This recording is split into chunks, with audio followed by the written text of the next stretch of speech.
Before you scroll, let me ask you something real quick. What would you do if someone whispered your name in the middle of the night? Not once. Not twice. Just once. Calm.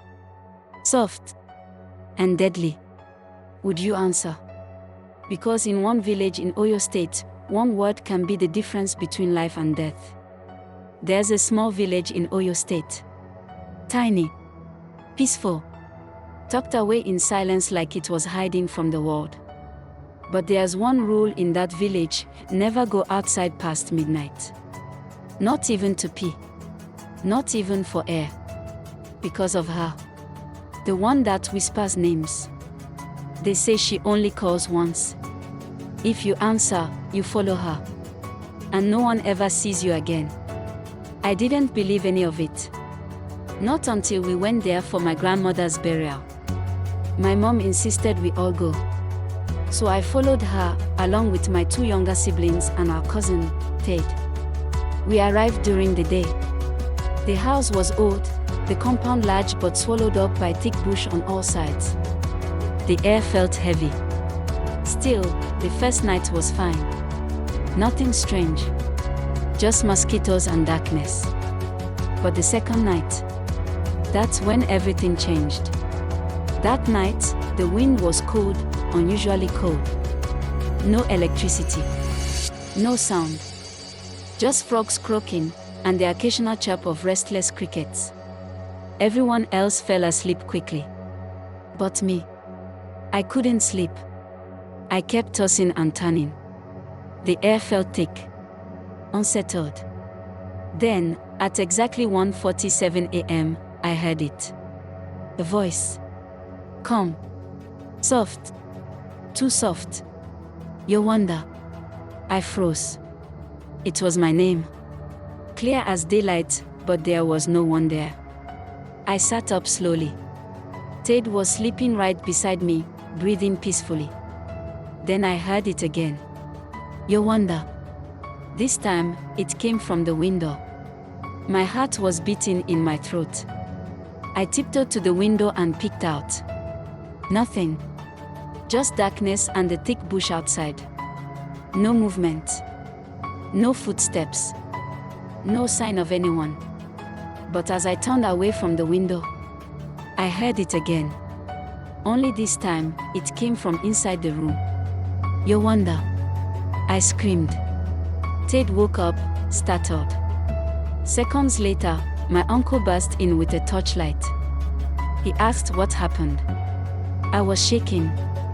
I told him someone was calling my name. He looked at me, face suddenly pale. Then he turned to my mom and said, "It started again." Everyone in the house went quiet. Even my mom looked scared. That's when they told me the story. The one nobody talks about out loud. There used to be a woman in the village. Her name was Abeni. People accused her of being a witch. They said she spoke to spirits, did strange things. One day, they caught her, dragged her into the village square, and burnt her alive. But before she died, she screamed a curse: "Every time you forget, I will return, and one name will be mine." Since then, every few years, a stranger in the village would disappear. Always after midnight. Always after hearing their name whispered once. If they answered, she'd take them. My mom grabbed my hand tight. "Did you answer her?" she asked.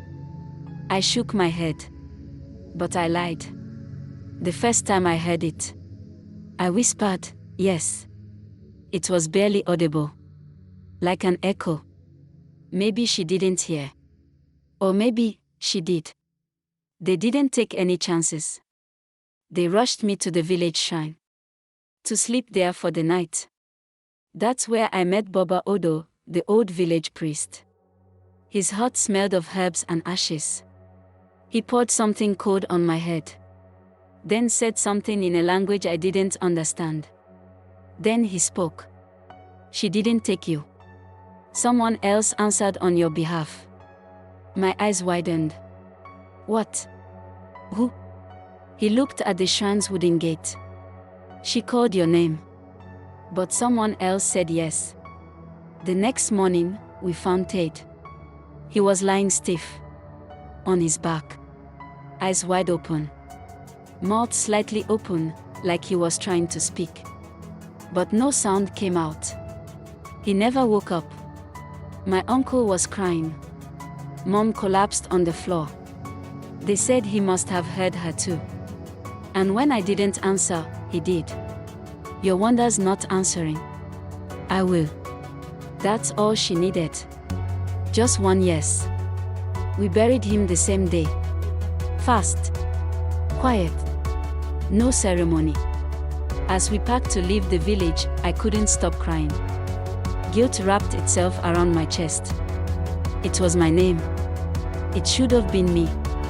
Just before we drove off, I looked toward the bush one last time. That's when I saw her. A little girl. Barefoot. Standing still. Eyes too big for her face. Pale skin. She smiled at me. Then she mouthed something. No sound. But I read her lips. See you soon. Sometimes, the scariest ghosts aren't the ones that scream. They're the ones that whisper. So if you ever hear your name late at night, don't answer. Because you never know who's calling.